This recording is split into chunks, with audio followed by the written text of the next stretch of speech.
Don't move or she dies. Single Dad's calm response left CEO speechless. The fluorescent bulbs flickered overhead as Marcus Bennett's calloused hand wrapped around a box of cereal at Patterson's Market. 6:45 on a dreary Friday evening, the kind of night when most people stayed home. The store stood nearly deserted, which suited him perfectly. His 8-year-old daughter, Elena, remained close beside him, her school backpack still weighing down her narrow shoulders from the day's classes. "Dad, can we try the chocolate ones instead?" Her voice carried that particular note of hope that always made him smile. The entrance chime rang out sharp and clear through the quiet space. Then the world fractured into pieces. Everyone down, now. The masked intruder's command sliced through the cramped aisles like a blade through water. Bottles tumbled. An infant's wail pierced the sudden chaos. Yet Marcus's weathered hands stayed perfectly still on the cereal box, his storm-grey eyes locked onto the source of danger without wavering. 3 aisles away through the pandemonium, Elena stood motionless, her backpack pressed tight against her small chest. "Dad." Marcus raised a single finger slowly to his lips, the gesture carrying absolute authority. No tremor disturbed his hand, no fear creased his features. Amid the erupting chaos, he transformed into an anchor of impossible composure, while across the store, the woman dressed in an immaculate charcoal suit observed from the periphery. Her steel-blue eyes held no trace of terror. Instead, they gleamed with something far more complex, something like recognition. The gunman brandished his weapon erratically, perspiration streaming down his face beneath the knit mask. Marcus registered the unsteadiness in the man's grip, the way panic fractured each syllable he shouted. Inexperienced, frightened, not truly dangerous. Marcus had encountered genuine killers during his deployments overseas. This wasn't one of them. Fear doesn't propel a man to reckless action. It forces a man to calculate before he moves. The robber's worn sneakers created rubber squeaks against the linoleum as he lurched toward the register, every movement telegraphing his lack of training. Behind the counter, the teenage clerk named Danny wrestled with uncooperative keys, his entire body trembling. I can't make it open." The gunman's agitation escalated, his breathing growing increasingly labored. Marcus adjusted his position slightly, placing himself between Eleanor and the threat with deliberate subtlety. 3 years removed from active service hadn't eroded his fundamental instincts. He sensed the mounting pressure in the room like a physical force, understanding instinctively that panic transformed people into unpredictable variables. The woman in the charcoal suit hadn't shifted position either. Her bearing spoke of excessive control, heightened awareness. What was her story? The robber pivoted abruptly, surveying the cowering customers with wild eyes. Nobody moves, nobody gets hurt. Marcus observed him through peripheral awareness, measuring distances, cataloguing exits, calculating angles of approach. Elena's breathing came in controlled but rapid bursts. She maintained her composure admirably, exactly as he'd drilled into her during their preparedness exercises at home. Without telegraphing his intention, Marcus stepped forward. He didn't rush, didn't project aggression, simply moved with the liquid precision of someone who'd neutralized hostile combatants in distant war zones. The gunman whirled in his direction, weapon rising. "I told you don't move." Something in Marcus's unwavering gaze seemed to rob the words of their force. Marcus's voice emerged low and measured, almost conversational in tone. "Son, this isn't what you want. Look at your hands." The robber glanced downward instinctively. His grip remained loose, his finger positioned nowhere near the trigger mechanism. Walk out of here right now before this situation becomes complicated. The masked man's determination dissolved like paper in rain. He perceived something in Marcus's steady regard that communicated violence held in check, capability waiting to be unleashed, a man who'd crossed boundaries that permanently altered a person. The weapon sagged incrementally. That's when the woman in charcoal moved, positioning herself to obstruct the exit with the same quiet efficiency Marcus recognized from his military background. The robber registered the closing trap and bolted toward the rear entrance, toppling display pyramids of snack foods in his desperate flight. Police sirens began their approach in the distance, growing steadily louder. Elena rushed to Marcus and locked her arms around his midsection, pressing her face against his faded work shirt. "Dad, how did you figure it out?" Marcus's large hands smoothed her dark hair with infinite gentleness, his voice softer than velvet. "Sometimes you develop an instinct, sweetheart. Sometimes you just develop an instinct." Above Elena's head, Marcus's eyes found the woman in charcoal. She observed him with an intensity that raised the fine hairs on his neck. Recognition flickered across her features, as though she'd been anticipating precisely this encounter. Police vehicles flooded the parking area, their emergency lights painting the storefront in alternating crimson and blue patterns. Detective Thomas Rivera collected statements while emergency medical personnel evaluated everyone for trauma responses. Marcus provided his account in brief, professional sentences that disclosed nothing about his history, simply a concerned parent who'd acted on protective instinct. Elena maintained her grip on his hand, periodically glancing upward at his face for reassurance. She possessed more resilience than most children her age, a necessity after losing her mother. The woman in charcoal conversed quietly with Detective Rivera, presenting him with a business card in a practiced gesture. Her voice carried the precise authority of someone accustomed to immediate compliance. Remarkable response in there. The woman approached Marcus as they waited in the parking lot. At closer range, she appeared younger than his initial assessment suggested. Early 40s, with ice-blonde hair secured in an impeccable chignon. Her suit likely cost more than Marcus earned in 8 weeks working as a plumber. Victoria Sterling. She extended a manicured hand. Her grip proved firm, her palm bearing subtle calluses. Noteworthy detail. Marcus Bennett. He studied her carefully, noting how her steel blue eyes seemed to catalogue and file every observable detail about him. "You managed that situation like someone with specialized training." Victoria's smile achieved perfect calibration between professional and approachable. "I operate a security consulting firm. We're constantly searching for individuals with natural tactical instincts." She glanced toward Eleanor, who traced invisible patterns on the asphalt with her sneaker toe. "Single parent?" Marcus's posture stiffened almost imperceptibly. How could she deduce that? "My wife passed away 3 years ago. Vehicle accident." The words emerged flat, worn smooth from countless repetitions. Victoria's expression shifted into what appeared to be genuine sympathy. "I'm deeply sorry. That must have presented tremendous challenges." Elena tugged on Marcus's sleeve. "Dad, can we leave now? I have a mathematics exam tomorrow." Marcus checked his watch, noting it was well past her standard dinner hour. "Of course, Princess." He turned back to Victoria, who produced an elegant business card from an interior pocket. "If you ever contemplate a career transition, Mr. Bennett, Sterling Security Solutions values people who maintain composure during crises." The cardstock felt substantial. The embossed lettering spoke of significant capital backing this enterprise. "I appreciate the consideration, but I'm content repairing plumbing systems." As they walked toward Marcus's weathered pickup truck, Eleanor chattered about her school day. Her capacity for resilience amazed him constantly. 20 minutes earlier, she'd been terrified. Now she obsessed over her homework assignments. Marcus assisted her into the passenger seat, securing her safety belt with practiced efficiency. In the rearview mirror, he observed Victoria Sterling climbing into a midnight black luxury sedan.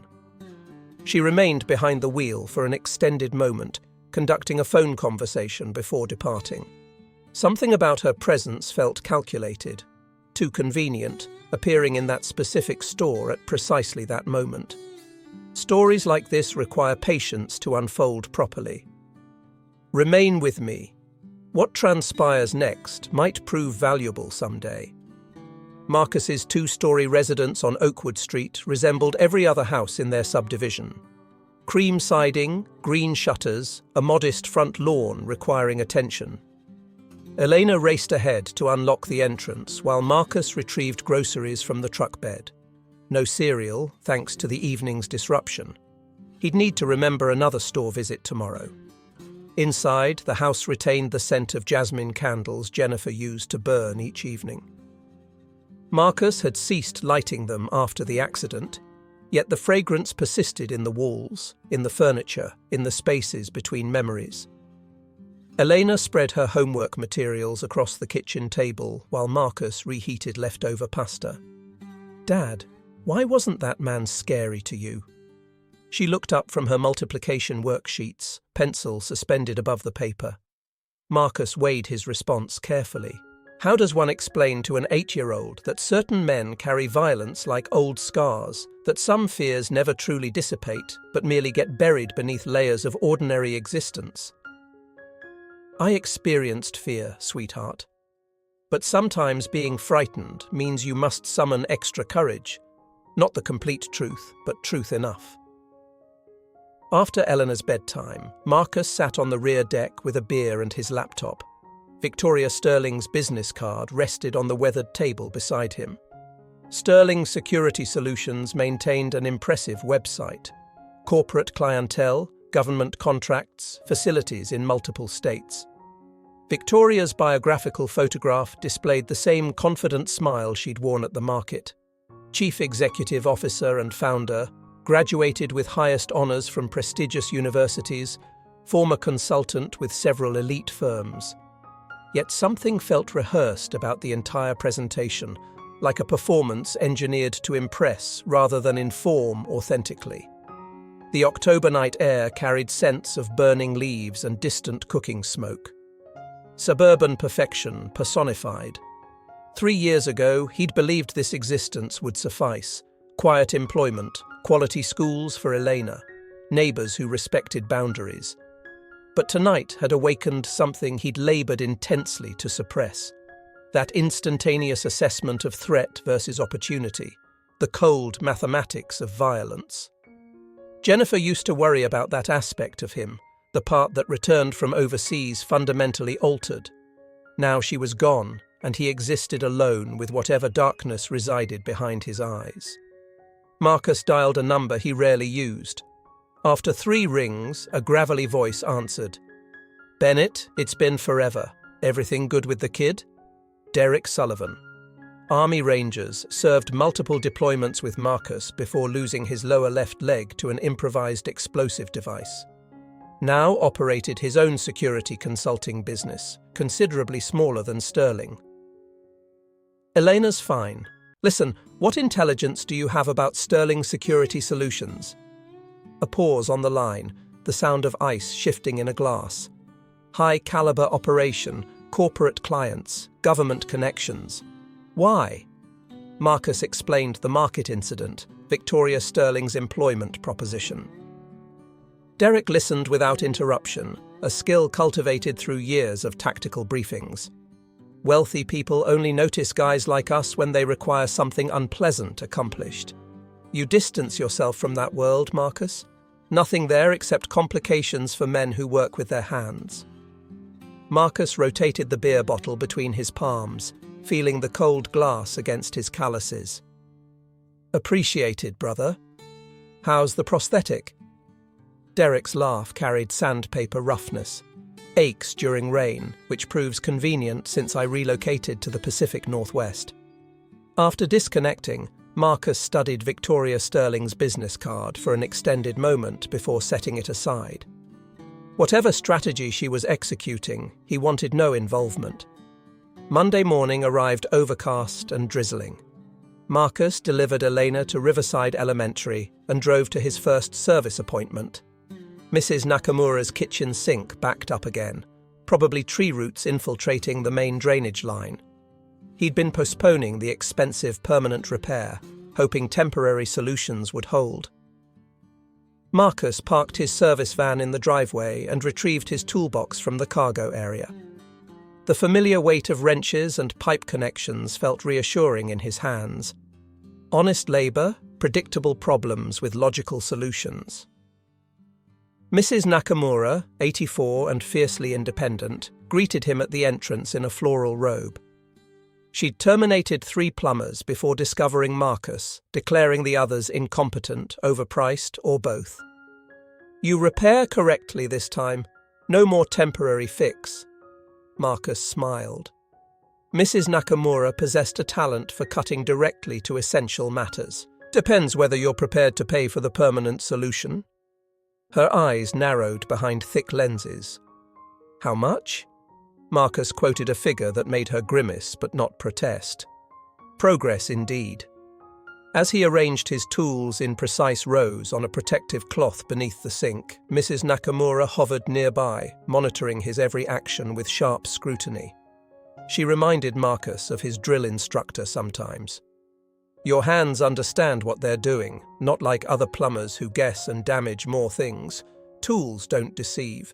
They either function or they don't. Same with people." Mrs. Nakamura nodded sagely, as though he'd imparted profound wisdom instead of plumbing philosophy. Marcus had progressed halfway through exposing the main line when a sleek black luxury sedan pulled into the driveway. Through the kitchen window, he observed Victoria Sterling emerging, appearing even more incongruous in this modest neighborhood than she had at the market. Her charcoal pantsuit remained impeccable despite the drizzling rain. Mrs. Nakamura peered through the window. Who this expensive lady? She selling something? Before Marcus could respond, his phone vibrated. Unknown number. Marcus Bennett speaking. The voice carried smooth professionalism. "Mr. Bennett, this is Victoria Sterling. We met Friday evening." Marcus straightened, suddenly alert. "I remember." A pause, as though she was selecting her words carefully. "I wondered whether you might have availability for coffee this afternoon. I'd like to discuss a potential opportunity." Marcus wiped grease from his hands with a shop cloth. "I told you I'm not interested in career changes." Her laugh sounded light, almost melodic. "Humor me. One conversation. There's a coffee establishment on Main Street, the Morning Grind. 2 o'clock?" Marcus found himself agreeing before he'd consciously reached a decision. Something about Victoria Sterling pulled at him like an incomplete puzzle. He completed the repair at Mrs. Nakamura's residence, replacing corroded pipe sections and installing clean-out access for future maintenance requirements. The elderly woman inspected his work with critical evaluation before grudgingly approving. "You good worker. Honest. Not like suits who speak attractively but accomplish nothing." Marcus packed his tools with methodical precision. Each implement returned to its designated location in the heavy-duty toolbox. His father had taught him that organization wasn't merely about neatness, but about respecting your craft. A man who couldn't maintain his tools in order couldn't be trusted to execute the job properly. By the time he reached the Morning Grind, his curiosity had superseded his caution. The coffee establishment bustled with the lunch crowd, but Victoria had secured a corner table near the windows. She'd exchanged the business suit for dark jeans and a cream cashmere sweater, the alteration making her appear younger, less intimidating. "Thank you for coming." She gestured toward the chair across from her. "I ordered you black coffee. Hope that's acceptable." Marcus settled into the seat, noting she'd selected a position with unobstructed sightlines to both entrances. Interesting pattern for a security consultant. "You mentioned an opportunity." Victoria leaned forward slightly, her hands wrapped around a ceramic mug. "Tell me about your military service."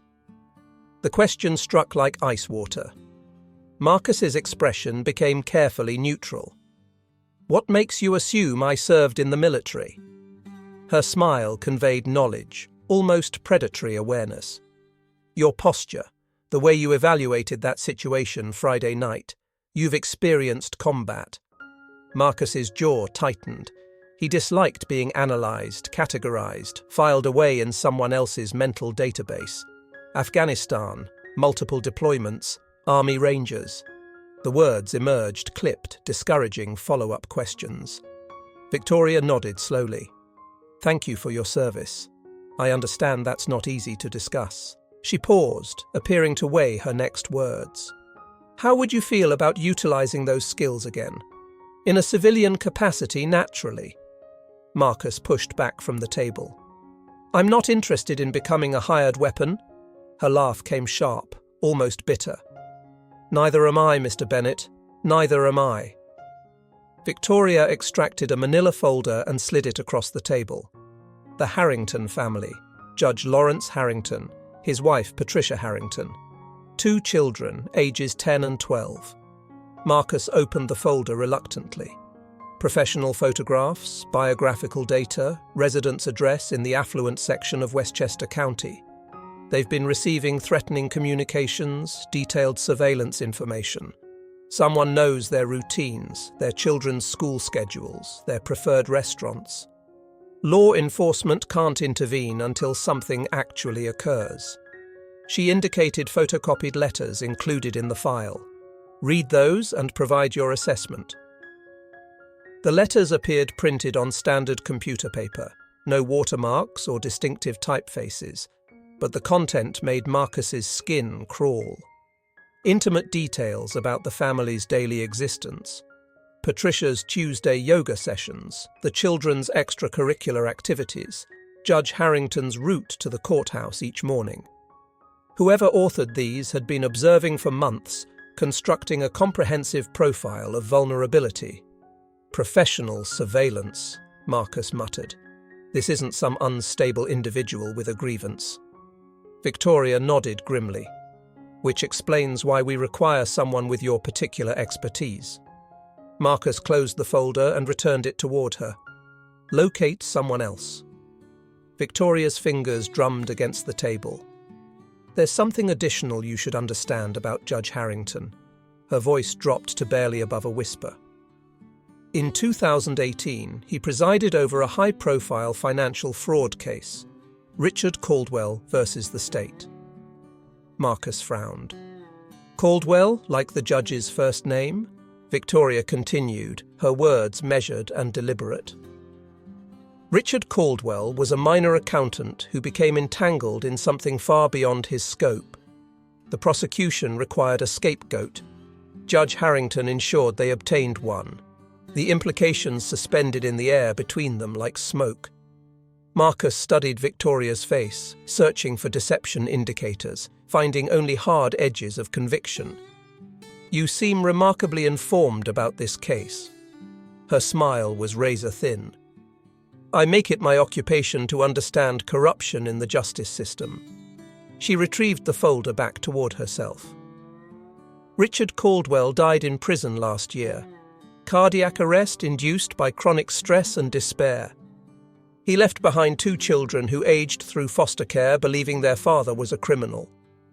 Marcus felt ice forming in his stomach. "And you suspect someone desires revenge against the judge?" Victoria's steel blue eyes held secrets. "I suspect someone has been orchestrating this for an extended period." The coffee establishment suddenly felt excessively warm, overcrowded. Marcus required space to think. "I'll consider your proposition." He stood abruptly, tossing a $5 bill on the table. Victoria remained seated, observing him with that unsettling intensity. "Mr. Bennett," he paused at her voice, "exercise caution regarding whom you trust. Sometimes the people we believe we know best are concealing the darkest secrets." Outside, the October wind penetrated his jacket like a blade. Marcus sat in his truck for several minutes, attempting to process everything Victoria had disclosed. The Harrington file rested on the passenger seat like an accusation. That evening, after Eleanor completed her homework and retired for the night, Marcus found himself researching the Caldwell case online. The details proved even more disturbing than Victoria had suggested. Richard Caldwell, 42 years old, married with 2 children, had maintained his innocence throughout the proceedings. The prosecution's case relied heavily on circumstantial evidence and testimony from known criminals seeking reduced sentences. Caldwell's wife Margaret had taken her own life 6 months following the conviction.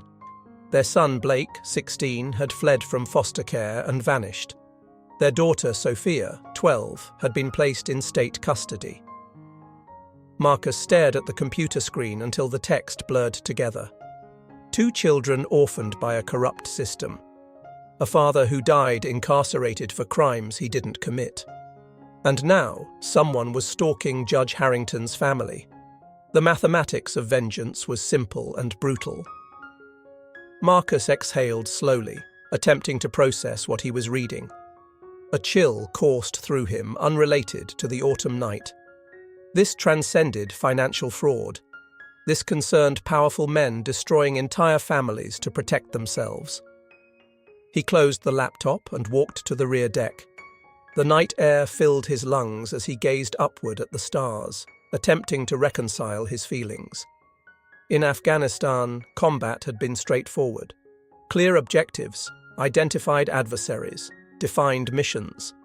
This was murky, complicated by civilian lives and children caught in the crossfire, just as Elena could be if he became involved.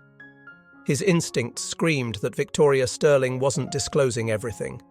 Her interest in the Harrington case seemed excessively personal, excessively intense. Marcus reopened his laptop and initiated a deeper search, looking beyond the polished Sterling website. Victoria Sterling's official biography listed degrees from prestigious institutions, awards, publications. But when Marcus cross-referenced dates and universities, inconsistencies materialized. No graduation records for Victoria Sterling at the claimed institutions during the specified years. No mentions in alumni communications. The consulting firms she supposedly worked for maintained no employment records during those periods. Marcus investigated deeper, comparing photographs from different years. The woman called Victoria Sterling seemed to have materialized fully formed approximately 7 years ago, with no digital footprint preceding that. A pattern was forming, a narrative beyond the polished facade of Sterling security. Marcus found himself thinking like a soldier again, assembling intelligence, identifying the shape of a threat by the shadows it cast. He retrieved his phone and called Derek again. "I require more information on Sterling, deeper than their public profile." Derek didn't request clarification, that wasn't their custom. "Provide me until morning." Marcus couldn't sleep. The house felt different somehow, as though Victoria Sterling's very existence had altered the atmosphere inside it. He checked on Elena twice, reassuring himself of her safety, untouched by whatever strategy was unfolding around them. The nightmares arrived as they always did when his combat instincts were activated. Desert sand and blood and the screams of men he couldn't rescue. Marcus woke at 4 a.m, drenched in perspiration, the phantom weight of his rifle still clutched in his hands. He showered in darkness, allowing cold water to wash away the memories. By 5, he was seated at the kitchen table with fresh coffee, watching darkness gradually surrender to dawn. His phone vibrated at 5:30. "What I discovered doesn't compute." Derek's voice was gritty with exhaustion. He'd been awake all night, too. Victoria Sterling doesn't exist before 2018. The company was incorporated that year, but with different leadership. She assumed control in 2019. Massive influx of private capital from offshore accounts. The kind of shell arrangement that requires serious resources to establish. Marcus's fingers tightened around his coffee mug. What about her background? The universities, the consulting firms? Derek's laugh was humorless. Fiction, all fabricated. But here's where it becomes intriguing. "I executed facial recognition against law enforcement databases. Came up empty. Then I attempted missing persons." Marcus felt a chill unrelated to the morning air. And? There was a facial match with a girl who disappeared from foster care about 15 years ago. Sophia Caldwell. Richard Caldwell's daughter. The pieces assembled with the finality of a round being chambered. She's not working for the Harringtons at all. Number. If I had to speculate, She's the one who's been observing them, constructing the profile, executing the long strategy. Marcus moved through the morning routine on autopilot, preparing Eleanor's lunch, verifying her homework, driving her to school. All the while, his mind was piecing together the implications. Victoria Sterling, Sophia Caldwell, had constructed an entire identity, an entire company, all for revenge against the man who had destroyed her family, and she had attempted to recruit Marcus as her unwitting accomplice. After delivering Eleanor at school, Marcus drove to a coffee establishment he'd never visited before, one where Victoria Sterling wouldn't think to search for him. He ordered black coffee and sat at a corner table, back to the wall, running scenarios. His phone vibrated. Unknown number. Marcus hesitated before answering. Bennett Victoria's voice came through cool and professional as ever. I was hoping we could continue our discussion about the Harrington case. Marcus kept his voice neutral. I'm occupied with clients today. Even to his own ears, the deception sounded unconvincing. I understand. Perhaps dinner. I know a quiet establishment where we could converse more freely. Marcus could almost visualize her composed smile, the carefully engineered sincerity. I'll consider it. I'll contact you. He disconnected before she could respond, then dialed Derek again. I need to confront her. Obtain the complete narrative. Derek's sigh was heavy with concern. You're provoking a dangerous adversary, Bennett. Whatever strategy she's executing, it's been years in development. She won't appreciate you altering the parameters. Marcus knew he was correct, but he couldn't withdraw. Not now. He'd been drawn into something larger than himself, a collision of past and present, of power and vengeance. I need to understand what she wants from me. Really wants. Derek remained silent for an extended moment. Somewhere public, somewhere you control. And for God's sake, wear protection. Marcus arranged to meet Victoria at a diner in the old industrial district. Sam's, a 24-hour establishment with faded vinyl booths and coffee that could strip paint. It was a remnant from when the neighborhood had been full of factory workers on shift breaks. Now it served mostly truckers and night shift workers from the remaining warehouses.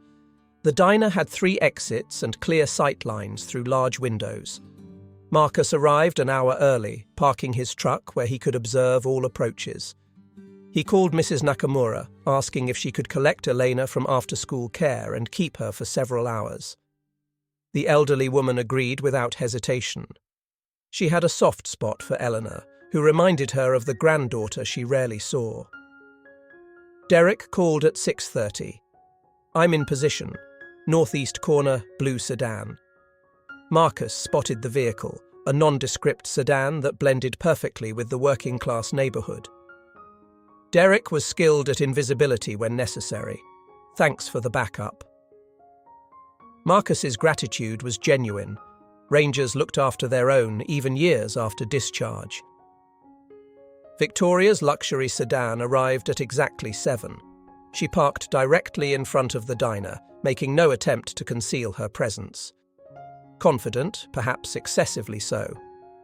Marcus observed her enter, noting how she scanned the interior, assessing threats, exits, opportunities. Not the behavior of a typical CEO, but exactly what he'd expect from someone with training. He waited 5 minutes before following her inside. She had selected a booth in the rear corner away from the windows. Strategic. She wore dark jeans and a simple sweater again, her hair loose around her shoulders. The casual outfit was a calculated choice meant to put him at ease. Victoria, or should I call you Sophia? The colour drained from her face, but she recovered quickly. Professional, trained to handle surprises. I see you've been conducting research, Mr. Bennett. Marcus slid into the booth across from her, back to the wall, clear view of the entire diner. I don't appreciate being deceived, especially by people who've been observing my daughter. Sophia's composure fractured slightly at the mention of Elena. I never intended to involve a child in this. That was an oversight. Marcus's laugh was cold. An oversight? Is that what we're calling it? Sophia's fingers wrapped around her coffee mug, knuckles white with tension. You don't comprehend what it's like to have everything taken from you, to watch your family destroyed by men who were supposed to uphold justice. The raw pain in her voice was genuine. Marcus recognized it from the voices of men who'd lost brothers in combat, in his own voice after Jennifer's death. So explain it to me. All of it. Starting with how Victoria Sterling came to exist. Sophia took a deep breath, steadying herself.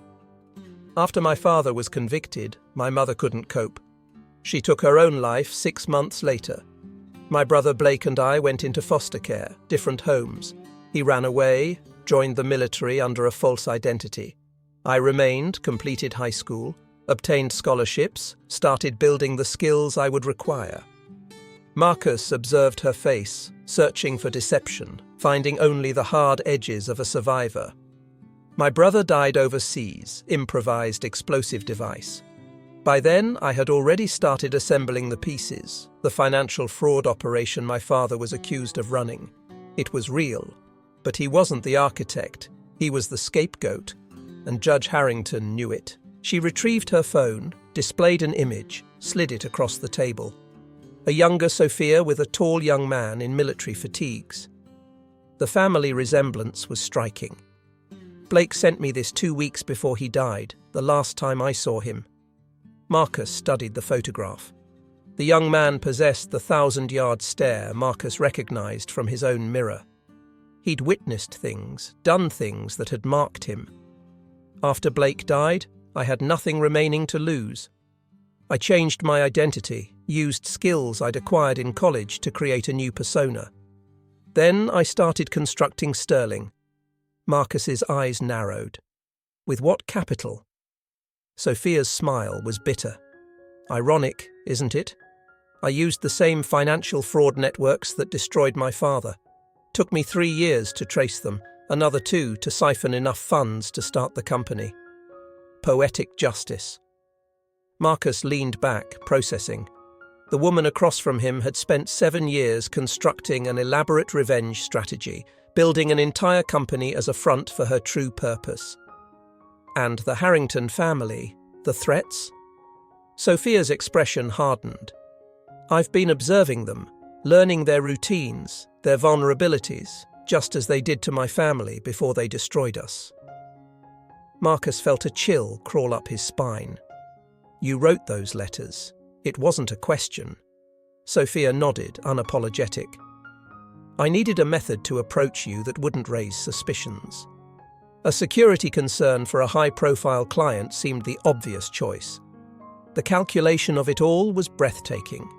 Years of planning, of building an identity, a company, a reputation, all for the moment when she could strike back at the man who had destroyed her family. What did you want from me? Marcus asked the question that had been bothering him since their first meeting. Sophia's gaze was direct, unflinching. Access. Judge Harrington's security team is competent, but they have blind spots. I needed someone who could identify the vulnerabilities they couldn't, someone with combat experience who could move through their defenses without raising alarms. Marcus felt his stomach turn. You wanted me to help you kill him. Sophia's laugh was sharp, brittle. No, death would be too quick, too merciful. I want to destroy him the way he destroyed my father. I want to expose him, make him watch as his reputation, his career, his family's respect all crumble around him. I want him to live with the consequences of what he's done. The raw hatred in her voice was like a physical presence between them, cold and dangerous and alive. I never planned to harm his children. I'm not a monster, but I needed to understand their routines to identify when Harrington would be vulnerable. Marcus pushed away from the table, disgust rising in his throat. You've been planning this for 7 years, building a life around revenge, and you thought I'd help you. Sophia's eyes flashed with desperate intensity. I've seen your service record, Marcus. The real one, not the sanitized version they released. You understand that sometimes justice has to be taken, not given. You've done it yourself. Marcus's jaw tightened. She'd accessed his classified files somehow, known things about his service that even Jennifer hadn't known. That was war. This is... But before he could finish, his phone rang. The school's number flashed on the screen. Marcus's heart stuttered. "Mr. Bennett, this is Margaret from Riverside Elementary.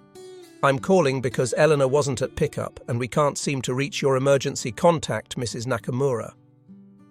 Marcus's world narrowed to a single point of focus, all else falling away.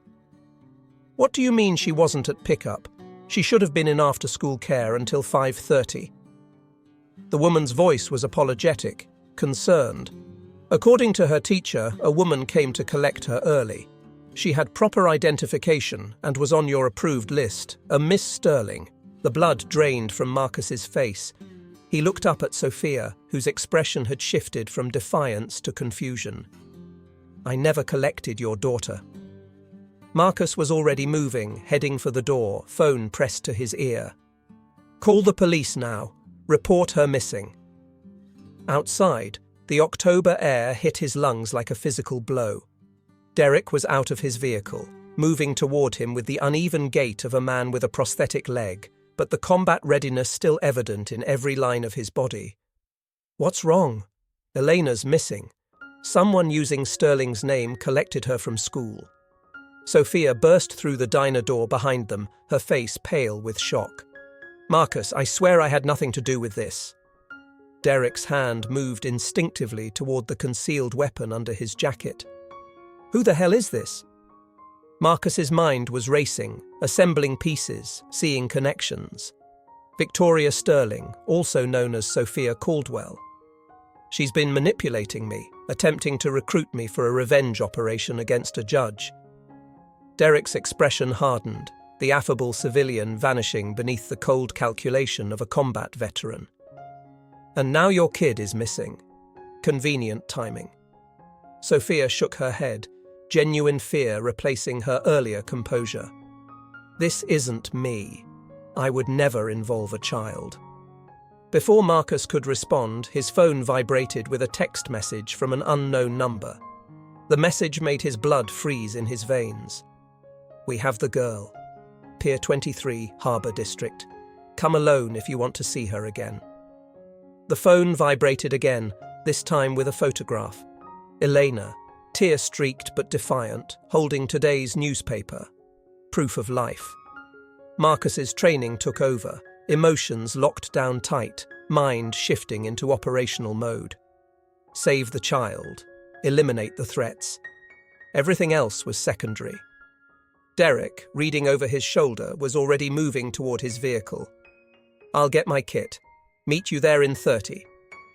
Sophia stepped forward, her face set with determination. "This is about me, my past. Let me help." Marcus rounded on her, fury breaking through his tactical calm. "You've done enough. This is your fault. Your vendetta brought these people into our lives." Sophia didn't flinch from his anger. "Which means I know who they are. Thomas Clayton and Marcus Reeves. They worked with my father. They were part of the financial fraud operation. They think I'm going to expose them along with Harrington." Marcus processed this new information, fitting it into his mental map of the situation. "How many?" Sophia shook her head. "I don't know for certain. 3? Maybe 4. Marcus turned to Derek. "I need you to stay back. Provide overwatch. These aren't insurgents. They're criminals, amateurs with guns." Derek nodded, understanding the distinction. In some ways, untrained men with firearms were more dangerous than disciplined fighters. They were unpredictable, prone to panic. Sophia moved toward her luxury sedan. "I'm coming with you." Marcus blocked her path, his voice flat, dangerous. "No, you're staying here. You've done enough damage." Her steel blue eyes met his, unflinching. "They won't hurt Elena as long as they think you'll bring me to them. That's what they want. Me, not you, not your daughter." Marcus recognized the tactical truth in her words, even as he hated admitting it. If they touch a hair on her head, I will end all of them, and then I'll come for you. Sophia nodded, accepting the threat as her due. A man who's got nothing to lose is the most dangerous animal alive. The drive to Harbour District crawled by in tense silence. Marcus's knuckles went white around the steering wheel, his mind cycling through tactical scenarios, threat assessments, contingency plans. Sophia sat rigid in the passenger seat, her earlier confidence replaced by brittle vigilance. What do these men want from you? Sophia's gaze remained fixed on the road ahead, her voice unnaturally calm. The ledgers. My father kept records of all the transactions he processed, names, dates, amounts. He told me about them the last time I visited him in prison, said they were insurance. I spent years tracking them down. Marcus processed this new information, slotting it into his assessment. And these records implicate Harrington and Clayton and Reeves? Sophia nodded. And at least a dozen others. Politicians, business leaders, law enforcement, the kind of people who can make problems disappear, like a man wrongfully convicted of financial fraud or a little girl kidnapped from school. The implication hung between them, heavy as a storm cloud. Marcus checked his rearview mirror, confirming that Derek's sedan was still following at a discreet distance. Having backup changed the equation, gave them options the kidnappers wouldn't anticipate. They'll expect you to be desperate, emotional. They won't expect tactical thinking. Sophia studied his profile, noting the transformation. The plumber had vanished entirely, replaced by something harder, colder, more dangerous. What will you do when we get there? Marcus's eyes never left the road. Whatever it takes to get my daughter back. The simplicity of his answer carried more menace than any elaborate threat. Pier 23 jutted into the harbour like an accusing finger, its weathered planks slick with October mist. Warehouses and shipping containers created a maze of shadows and blind corners, perfect for an ambush. Marcus parked 2 blocks away, out of sight of the pier. I want you to wait 5 minutes, then approach from the main entrance. Keep your phone on. Stay visible. Sophia nodded, understanding her role as the distraction. Marcus checked his concealed pistol, ensuring a round was chambered. The familiar weight against his side was both comforting and disturbing. 3 years since he'd carried regularly. 3 years of trying to be just a plumber, just a father. Derek's voice came through his earpiece, calm and professional. I'm in position on the rooftop northeast of the pier. I've got eyes on a warehouse at the end. Light in one window, movement inside. Marcus slipped out of the truck, moving through the shadows with the silent efficiency that had kept him alive through multiple combat tours. The memories came flooding back, night operations in distant war zones, moving through hostile territory with nothing but training and instinct to guide him. How many? Derek's voice crackled softly in his ear. 4 that I can see. 1 by the door, 1 patrolling the perimeter, 2 inside with the girl. Elena, she's alive, sitting in a chair in the center of the room. Appears unharmed. Relief washed through Marcus, quickly replaced by cold focus. He circled the perimeter, identifying the guard Derek had spotted. A heavy-set man with a shaved head smoking a cigarette, a bulge under his jacket indicating a shoulder holster. Amateur. No professional smoked on watch. Marcus approached from behind, using a stack of empty pallets for cover. The guard never heard him coming. A swift strike to the base of the skull, precisely calibrated. Enough force to render unconscious, not enough to kill. The man crumpled without a sound. Marcus dragged him behind the pallets, securing his hands and feet with zip ties from his pocket, gagging him with his own bandana. 1 down. The second guard presented more of a challenge, younger, more alert, actively scanning his surroundings as he patrolled the perimeter of the warehouse. Marcus observed his pattern, noting the timing, the blind spots. The young guard passed a stack of shipping containers, momentarily out of sight of the warehouse windows. Marcus struck like a snake, one hand clamping over the man's mouth, the other delivering a precise blow to the solar plexus. As the guard doubled over, gasping for breath, Marcus applied pressure to the carotid artery. A blood choke, not an air choke. The man lost consciousness in seconds. 2 down. Derek's voice came through the earpiece again. The big guy with the mustache is getting antsy, keeps checking his watch. The one with tattoos is on the phone. Thomas Clayton and Marcus Reeves. Sophia's descriptions matched. Marcus moved to the side entrance, testing the handle. Locked. He examined the door, old, rusted hinges that hadn't been maintained in years. The lock itself was more substantial, a deadbolt that would require a key or specialized tools to defeat. He circled to the loading dock at the rear of the warehouse. A gap beneath one of the roll-up doors provided a view inside. Elena sat on a metal folding chair in a pool of harsh light from a single overhead bulb. Her hands were tied in front of her, but her eyes were clear, alert, scanning her surroundings. Marcus felt a surge of pride. She was scared but thinking, just as he'd taught her. Thomas Clayton paced in front of her, agitation evident in every movement. Balding, mustached, with the soft physique of a man who'd once been powerful but had gone to seed. Marcus Reeves leaned against a support column, scrolling through his phone, younger, muscular, with tattoos covering his left arm. Both men carried pistols in shoulder holsters, visible now that they'd removed their jackets in the warm warehouse. "Where is he?" "He should be here by now." Clayton's voice carried through the gap, tense with frustration. Reeves checked his phone for the 12th time. Maybe he called the cops.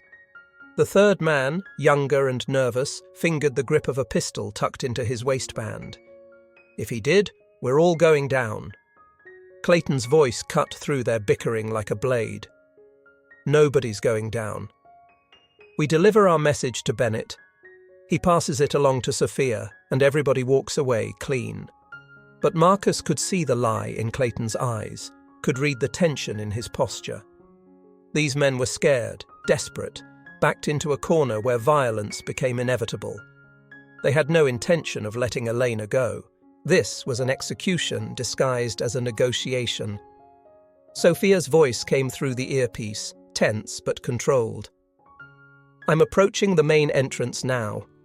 Marcus repositioned to watch her arrival. She walked openly down the pier, her posture straight, head high, looking every inch the confident CEO despite the circumstances. A calculated performance. Clayton emerged from the warehouse, Reeves close behind him, leaving the nervous young man to watch Elena. Marcus used their distraction to slip inside through the side entrance. The lock had yielded to his pocket knife and years of experience manipulating mechanisms. Sophia. Clayton's voice carried across the pier, surprise and suspicion mingling. "Where's Bennett?" Sophia's response was cool, collected. "He's nearby, watching." He wanted proof Elena wasn't harmed before he showed himself. Clayton's laugh was ugly. Smart man. Trust, but verify. As they talked, Marcus moved through the shadows of the warehouse, circling behind the young guard who stood watching Elena. The man was jumpy, inexperienced, his attention divided between the girl and the conversation outside. Marcus closed the distance silently, years of combat training guiding each step. Elena saw him first. Her eyes widened slightly, but she gave no other sign of recognition. Smart girl. Marcus pressed a finger to his lips, then pointed to the floor. Elena understood immediately, sliding off the chair and dropping to the ground as Marcus lunged forward. The guard never knew what hit him. One moment he was standing watch, the next he was unconscious on the concrete floor, Marcus's arm locked around his throat in a perfect rear naked choke. Marcus eased him down, then moved quickly to Elena, cutting her bonds with his pocket knife. "Stay down.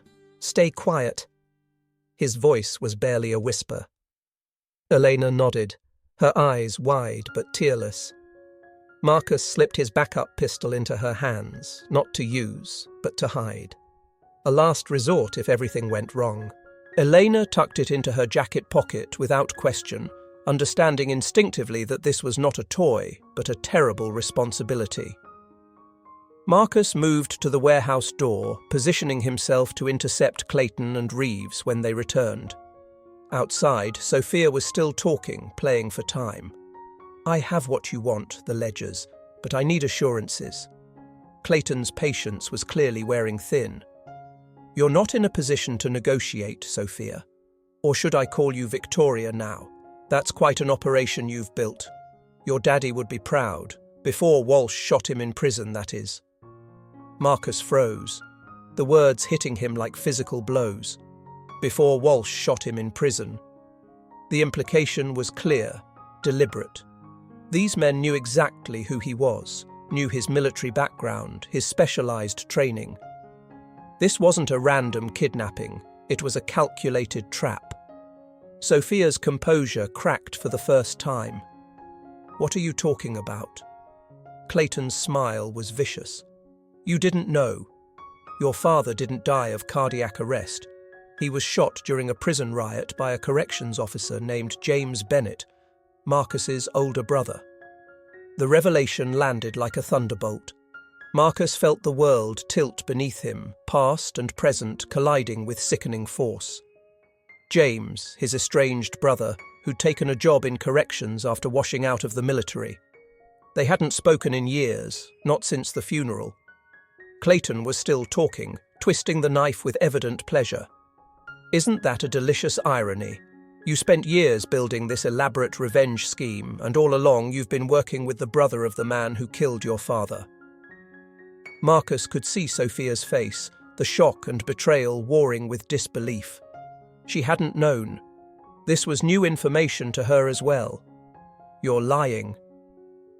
Her voice was steady, but Marcus could hear the tremor beneath it. Clayton shrugged. "Check the death certificate if you don't believe me. Or better yet, ask Bennett yourself. He's here, isn't he? Watching us right now." Clayton turned slowly, scanning the shadows, his hand moving toward his shoulder holster. Come out, wherever you are. We've got so much to talk about, you and I." Marcus's mind raced, reassessing the situation in light of this new information. If Clayton was telling the truth, and his instincts said he was, then this wasn't just about Sophia's ledgers. This was personal. These men had deliberately drawn him into Sophia's revenge plot, knowing exactly who he was, who his brother was. Derek's voice came through the earpiece, steady and calm. "You've got company. Black SUV approaching from the east. 4 men, tactical gear." The situation was deteriorating rapidly. Marcus needed to extract Elena now before additional players entered the field. He used the shadows to circle back to where she waited, crouched behind a stack of crates. "Time to go, princess." He scooped her up in one fluid motion, heading for the loading dock at the rear of the warehouse. Elena clung to his neck, her small body trembling against his chest. Marcus moved with the silent efficiency that had kept him alive through dozens of combat operations, each step precisely placed to avoid creaking floorboards or rattling debris. Outside, Clayton was still talking, his voice raised to carry across the pier. "Did you really think we wouldn't figure it out, Sophia? The fake identity, the security company, the obsession with Harrington? We've been watching you for years, just waiting for you to make your move." Marcus reached the rear loading dock, easing the door open just enough to slip through with Eleanor. The October night air hit them like a physical blow after the stuffy warehouse. He set Eleanor down behind a stack of shipping pallets, crouching to look her in the eye. "I need you to be very brave right now. Uncle Derek is going to come for you. When he does, you go with him. No questions, no waiting for me. Understand?" Eleanor nodded, her dark eyes serious in her pale face. "Are you going back for the lady?" Marcus hesitated, torn between his duty to Sophia, who, whatever her faults, was now in mortal danger because of him, and his responsibility to get Eleanor to safety. "Yes, but you're more important, always." He pressed a kiss to her forehead, then contacted Derek through the earpiece. I've got Elena. South loading dock. We need extraction now. On my way. 30 seconds. Marcus watched as Clayton and Reeves herded Sophia into the warehouse, their guns now openly displayed. Her face was a mask of shock and confusion, the cool CEO persona shattered by Clayton's revelations. The black SUV Derek had spotted pulled up at the end of the pier, disgorging 4 men in tactical gear. Not police, their movements were too uncoordinated, their equipment mismatched. Mercenaries, or perhaps private security?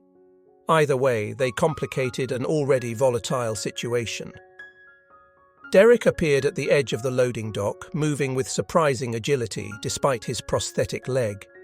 He spotted Elena and gave Marcus a sharp nod. "I've got her. Go." Marcus squeezed Elena's shoulder one last time. "Be good for Uncle Derek. I'll see you soon." Then he was moving back toward the warehouse, driven by a combination of duty and the growing fury that Clayton's revelations had ignited. James, his brother, somehow connected to this mess in ways Marcus was only beginning to understand. Inside the warehouse, Clayton had forced Sophia into the chair previously occupied by Elena. Reeves stood guard while the nervous young man Marcus had incapacitated earlier was nowhere to be seen. "Where's the girl?" Clayton's voice was dangerous, his earlier confidence giving way to barely controlled rage. Sophia's eyes darted around the warehouse, looking for Elena, for Marcus, for any sign of hope. "I don't know. I thought she was here with you." Clayton backhanded her across the face, the blow snapping her head to the side. Blood trickled from the corner of her mouth. "Don't play games with me. Where is Bennett?" Sophia straightened in the chair, a hint of her former composure returning. "If Eleanor's gone, then he's gone too. You've lost your leverage." Clayton raised his hand to strike her again, but Reeves caught his wrist. "We've got company." The men from the SUV were approaching the warehouse, weapons drawn, moving with the confidence of professionals. Clayton cursed, then turned back to Sophia. "This isn't over. Not by a long shot." Marcus watched from the shadows as Clayton and Reeves retreated to the rear office of the warehouse, dragging Sophia with them. The new arrivals entered cautiously, sweeping the main floor with tactical precision. Their gear was high-end, their movements disciplined, not amateurs like Clayton and his crew. The leader, a tall man with close-cropped grey beard, spoke into a lapel mic. "Warehouse secured. No sign of primary targets. Proceeding to secondary sweep." Marcus's combat instincts screamed danger. These men weren't police. They weren't FBI. Their tactical gear bore no identifying markings. Their communications equipment was non-standard. Private contractors, then. But working for whom? Derek's voice came through Marcus's earpiece, tense with urgency. "Elena's secure, but we've got another problem. Second SUV just arrived. 2 men in suits. One of them looks like Judge Harrington." The pieces clicked into place with sickening clarity. Harrington had hired private security to clean up his mess, to eliminate Sophia and her evidence before she could expose him. Marcus had to move fast. He circled through the shadows to the rear office where Clayton and Reeves had taken Sophia. Through a grimy window, he could see them arguing, Reeves gesturing frantically while Clayton held a gun to Sophia's head. They were trapped, cornered animals looking for a way out. The tactical team was methodically searching the warehouse, moving closer to the office with each passing minute. Marcus needed a distraction. He retreated to a stack of wooden crates, examining their contents. Industrial chemicals, flammable, perfect. Marcus created a rudimentary incendiary device, not enough to cause serious damage, but sufficient to create smoke and confusion. He positioned it on the far side of the warehouse, set a 5-minute timer, then moved back toward the office. The explosion was small but effective. Smoke billowed through the warehouse, setting off fire alarms and sprinklers. The tactical team immediately redirected their attention to the source of the blast, shouting orders and moving away from the office. Marcus seized the opportunity, breaking the office window with his elbow and vaulting inside. Clayton and Reeves whirled toward him, weapons raised. Sophia sat bound to a chair, blood trickling from her split lip, eyes wide with surprise and hope. Marcus didn't hesitate. He drove his shoulder into Reeves, sending both of them crashing into a filing cabinet. Clayton fired, the shot going wide as Sophia threw herself sideways, chair and all, into his legs. Marcus disarmed Reeves with a practiced twist, then delivered a precise strike to his temple. The tattooed man crumpled to the floor, unconscious. Clayton recovered quickly, aiming his pistol at Sophia's head. One more step and she dies. Marcus froze, assessing angles, distances, probabilities of success. "You're not walking out of here, Clayton. Harrington's cleanup crew is outside. They're not here to rescue you."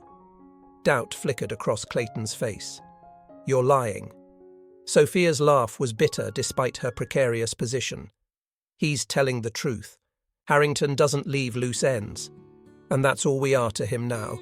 Loose ends." Outside, the tactical team was regrouping, moving back toward the office with renewed purpose. Marcus could hear their boots on the concrete floor, the crackle of their radio communications. "We're out of time. Your choice, Clayton. Die here or come with us." Clayton's eyes darted between Marcus and the door, calculation warring with fear. "How do I know you won't kill me the second we're clear?" Marcus met his gaze steadily. "You don't, but Harrington's men definitely will." It was enough. Clayton nodded sharply, lowering his weapon. "Get me out of here." Marcus cut Sophia's bonds with his pocket knife, then handed her Reeves's pistol. "Stay behind me. Shoot anyone who isn't us." They moved back through the broken window just as the office door burst open, tactical team members pouring in with weapons raised. Clayton fired blindly over his shoulder, more to create confusion than to hit targets. Marcus led them through the smoke-filled warehouse, using the chaos to mask their movements. Outside, the October night was alive with sirens in the distance. Someone had reported the explosion, the gunfire. Police would be arriving soon. Marcus guided Sophia and Clayton toward the waterfront, away from the pier entrance where Harrington and his men waited. There was a small dock on the east side of the pier, used primarily by maintenance crews. A single motorboat was moored there, its owner nowhere in sight. Marcus helped Sophia aboard, then turned to Clayton, who hesitated at the edge of the dock. "Now what?" Marcus's expression was unreadable in the dim light. "Now you tell me everything. Starting with my brother." Clayton's laugh was hollow. "Your brother was a means to an end. We needed someone with military training who could access the prison, someone who could be manipulated.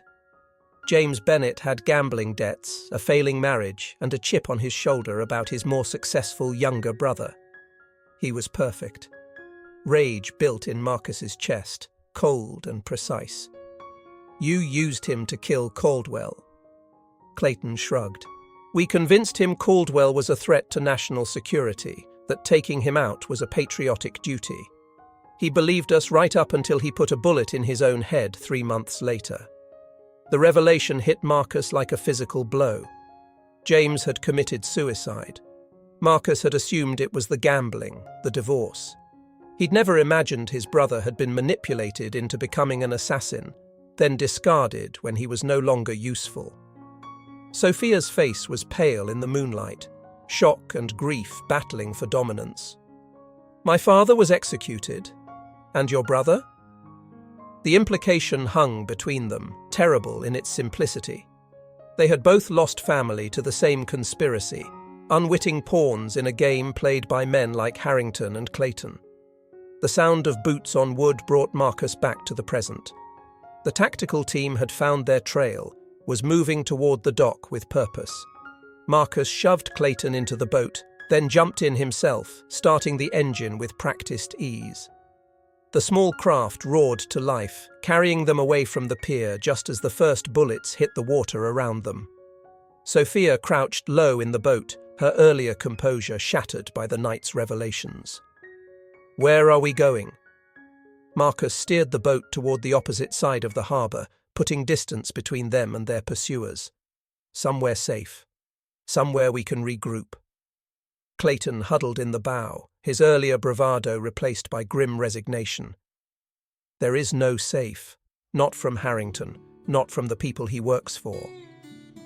Marcus's gaze was fixed on the distant shore, his mind racing through options, contingencies, escape routes.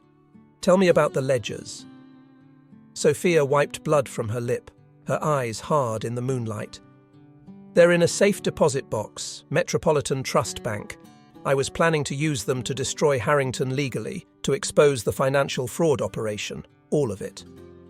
Clayton laughed, the sound brittle in the cold night air. And you think that would work? Harrington has judges, cops, politicians in his pocket. The kind of people who can make evidence disappear, witnesses recant, prosecutors back off. Marcus guided the boat into a small inlet, cutting the engine as they drifted toward an abandoned pier. Then we don't use the legal system. We use the court of public opinion. Sophia glanced at him sharply. What do you mean? Marcus secured the boat to a rusted cleat, then helped Sophia onto the dilapidated pier. I mean, we release everything all at once, every name, every transaction, every connection, not to the police, to the press, to the internet. Make it too big to bury. Clayton's face went pale. You do that, and you'll have targets on your backs for the rest of your lives. These people don't forgive. They don't forget. Marcus's smile was cold. Neither do I. They made their way through the industrial waterfront, Marcus leading them through abandoned warehouses and construction sites with the unerring sense of direction that had guided him through war zones. His phone buzzed in his pocket. Derek, we're at the safe house. Elena secure. Where are you? Harbour District waterfront. Headed your way with 2 packages. Derek's response was immediate. 2? Who's the second? Marcus glanced at Clayton, who trudged alongside them, a broken man haunted by his own choices. Insurance and information. The safe house was a converted factory loft in an industrial neighbourhood, owned by a former ranger who asked no questions and expected no answers. Marcus had used it once before during the chaotic days after Jennifer's death, when reporters had camped outside his home, hungry for details about the tragic accident that had claimed the life of a rising political staffer. Derek met them at the service entrance, his prosthetic leg not slowing him as he conducted a thorough security sweep of the surrounding area before letting them inside. His expression darkened when he saw Clayton. Who's this? Marcus's voice was flat. The man who got my brother killed. Derek's hand moved instinctively toward his concealed weapon, but Marcus shook his head. Not yet. We need what he knows. The loft was sparsely furnished, but functional. Elena sat at a battered kitchen table, a mug of hot chocolate cradled in her small hands. She looked up as they entered, her face lighting up at the sight of her father. Dad. Marcus crossed to her in 3 long strides, gathering her into his arms, burying his face in her dark hair. For a moment, the soldier vanished, replaced by a father whose entire world had been threatened. Hey, princess, you okay? Elena nodded against his chest. Uncle Derek gave me hot chocolate and said you were being a hero. Marcus's laugh was rough with emotion. Uncle Derek talks too much. Over Elena's head, Marcus's eyes met Sophia's. She stood awkwardly in the doorway, blood dried on her split lip, her perfect composure in tatters. The sophisticated CEO was gone, replaced by a woman whose carefully constructed revenge had crumbled around her. Elena followed his gaze, studying Sophia with solemn curiosity. Is she a good guy or a bad guy? The question hung in the air, deceptively simple. Marcus considered his answer carefully. She's someone who got hurt very badly and tried to make it right in the wrong way. Eleanor nodded, accepting this with the uncomplicated wisdom of childhood. Like when I hit Tommy Parker after he broke my clay sculpture, and you said 2 wrongs don't make a right. Marcus smiled despite the gravity of their situation. Something like that. Derek secured Clayton to a chair in the corner, then checked the perimeter again, moving with the practiced vigilance of a man who'd survived combat by never taking safety for granted. When he returned, his expression was grim. "We've got maybe 12 hours before they track us here. Less if Harrington has the pull, I think he does." Marcus nodded, mind already mapping out their next moves. "We need the ledgers tonight." Sophia sank onto the battered couch, the events of the day catching up with her. "The bank doesn't open until 9. Marcus shook his head. "We can't wait that long. We need those ledgers now, before Harrington can move against us."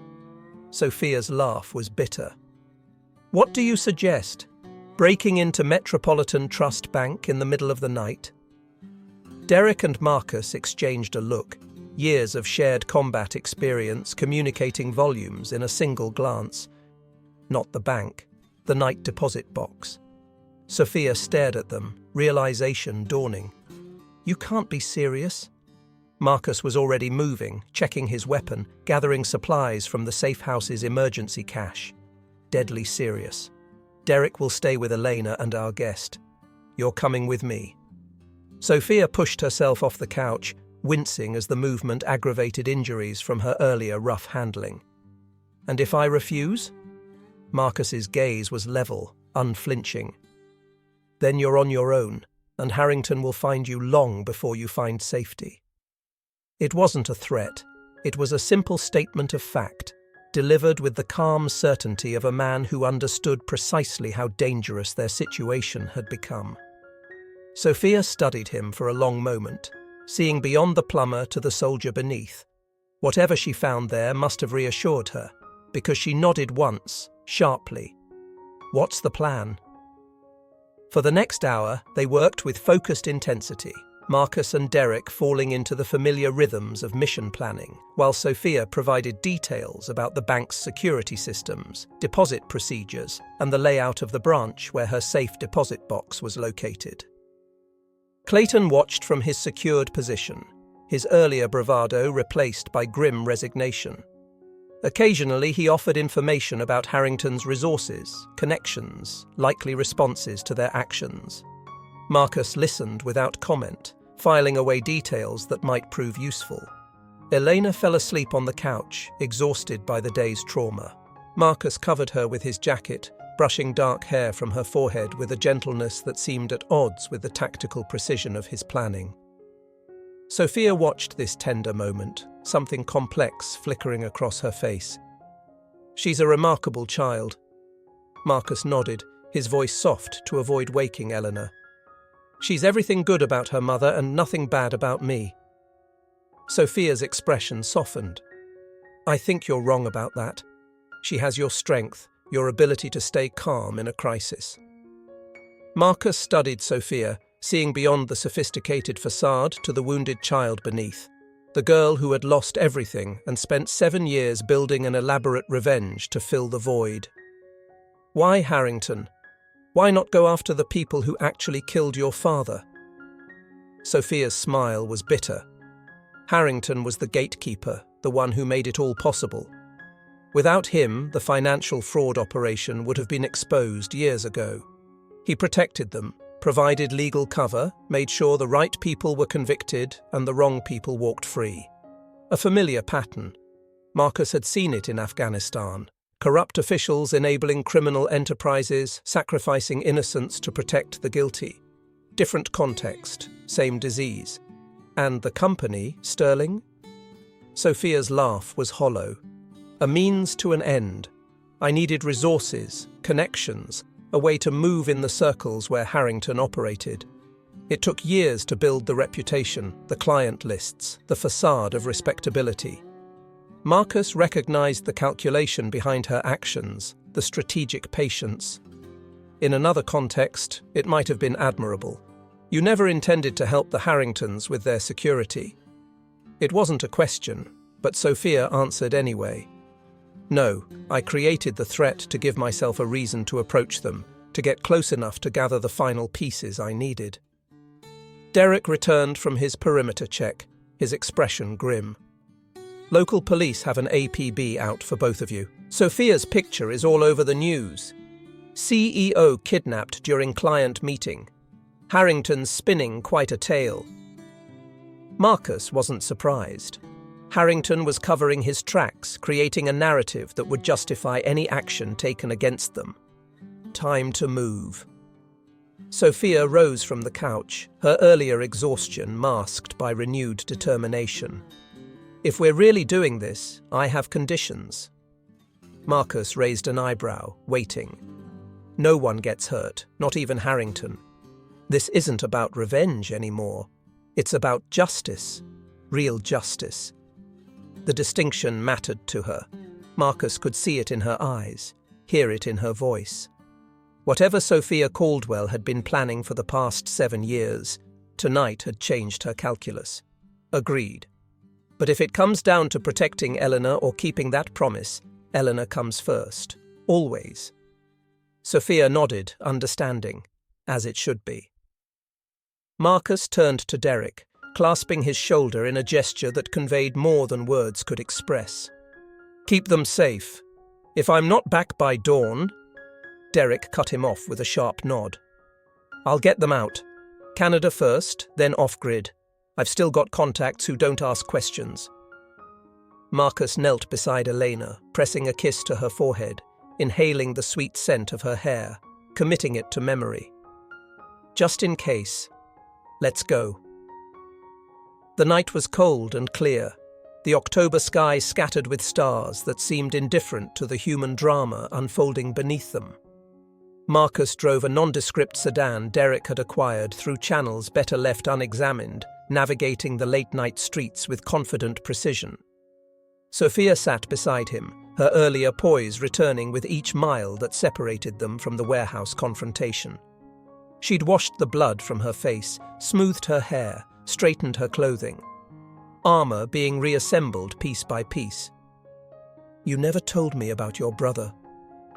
Marcus's hands tightened on the steering wheel, the only outward sign that her words had struck a nerve. There wasn't much to tell. We weren't close. Sophia's gaze was steady, searching. But you didn't know he was involved in my father's death. It wasn't a question.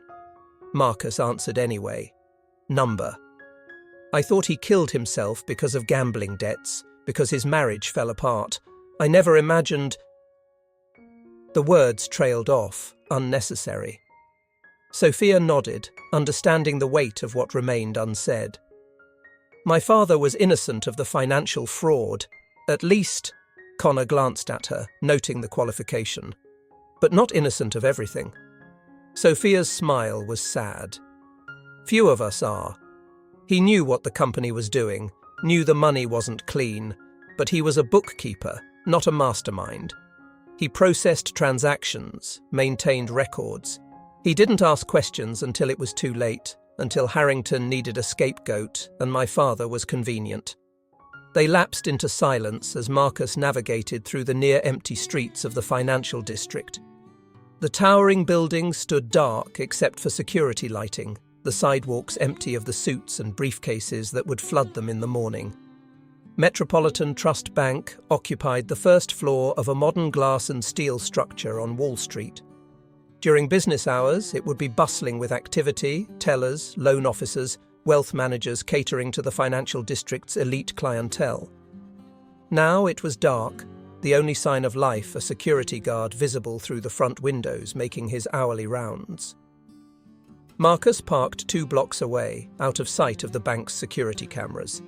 Show me the night deposit setup. Sophia led him around the corner to a small alcove containing the night deposit box, a reinforced metal drawer built into the wall, designed to allow business customers to make deposits after hours. A security camera was mounted above it, its red light indicating active monitoring. Marcus studied the setup, assessing weaknesses, entry points, potential complications. The night deposit box itself was secure, designed to allow deposits but prevent theft. But that wasn't their target. Once we're inside, how long to access your safe deposit box? Sophia considered the question. 5 minutes, maybe less. I have the key. The challenge will be getting into the vault area without triggering alarms. Marcus nodded, mind calculating angles, timelines, contingencies.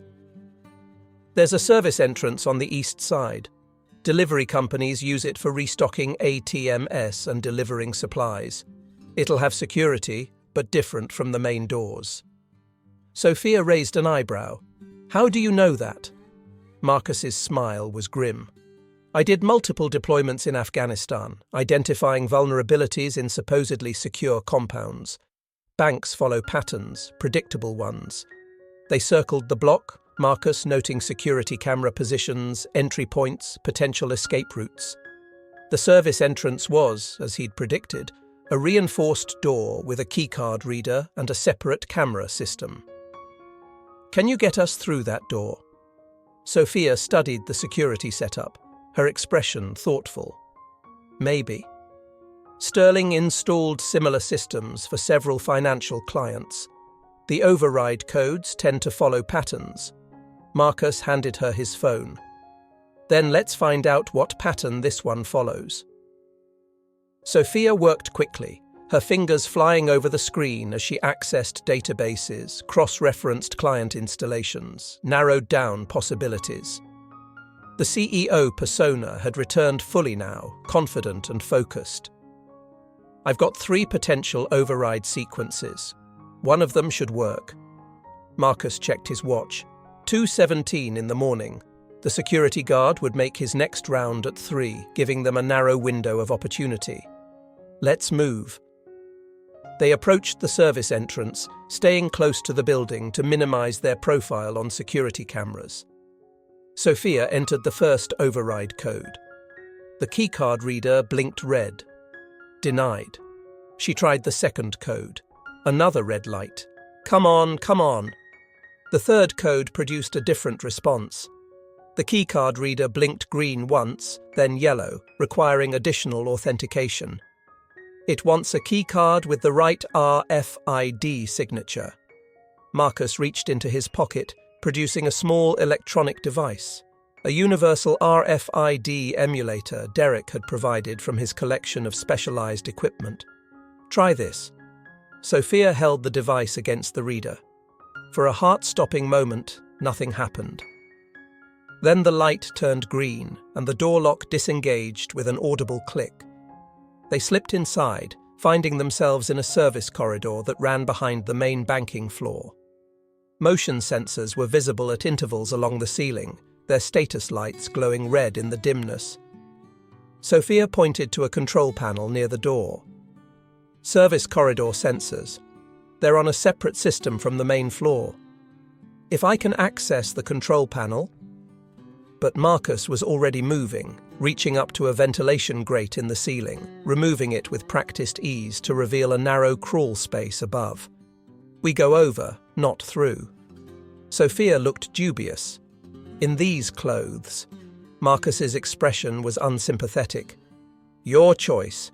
Dirty clothes or prison jumpsuit. That settled it. Sophia allowed Marcus to boost her into the crawl space, then followed himself, replacing the ventilation grate behind them.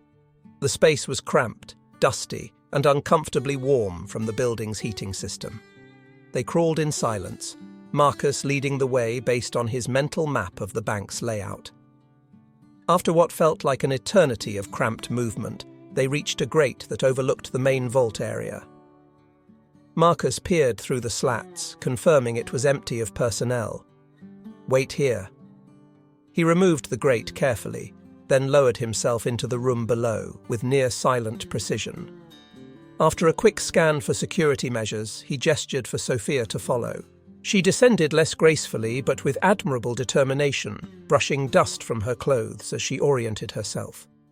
The vault itself was a massive steel door, closed and locked for the night, but the safe deposit box area was in an adjacent room, protected by a secondary security system.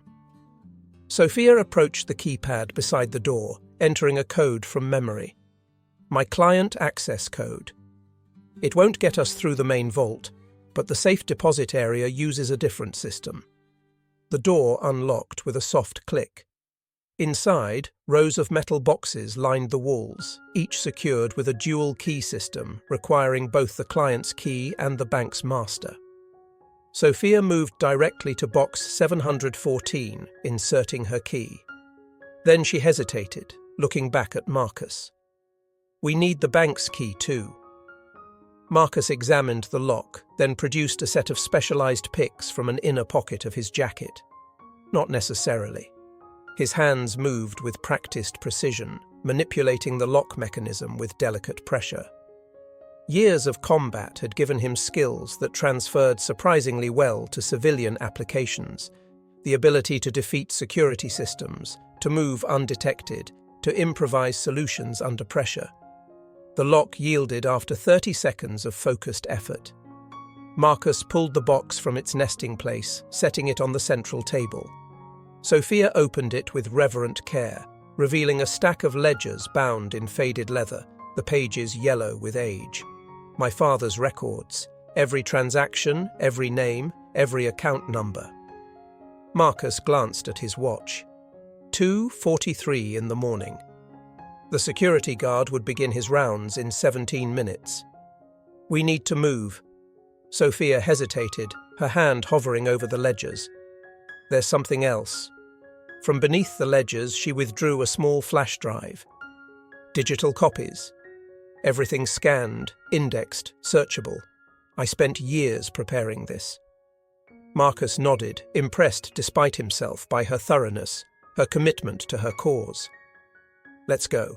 They reversed their path, crawling back through the ventilation system, dropping into the service corridor, slipping out the service entrance just as a security guard appeared at the far end of the main banking floor, beginning his 3 o'clock rounds. In the car, Sophia clutched the ledgers and flash drive to her chest like precious cargo, which in a very real sense they were. 7 years of her life dedicated to obtaining these records, to building a case against the men who had destroyed her family. Now what? Marcus navigated through the empty streets, heading back toward the industrial neighborhood and the safe house. "Now we use what you found. Not for revenge, for justice." Sophia studied his profile in the dim light of passing street lamps, seeing the soldier beneath the plumber, the father beneath the fighter. A man provides, a man protects. Everything else is just decoration.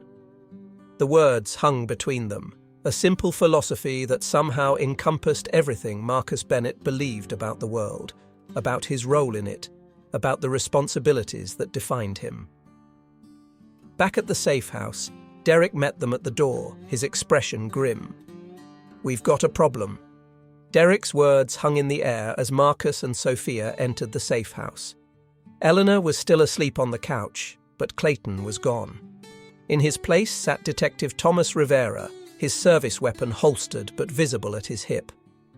Marcus froze, instincts calculating distances, angles, escape routes. Rivera raised his hand slightly, a gesture of peace. "Easy, Bennett. I'm not here officially." Derek stood nearby, tense but not alarmed. "Rivera showed up 20 minutes ago, alone. He let me check him for wires." Marcus's eyes narrowed, assessing the detective with newfound wariness. "Where's Clayton?" Rivera gestured toward the bathroom. "Secured. Your friend here insisted. Smart precaution." Sophia clutched the ledgers tighter against her chest, her face a careful mask. "Why are you here?" Detective Rivera leaned forward, his expression grave. "Because in about 4 hours, a joint task force is going to descend on this location with shoot-to-kill orders for both of you."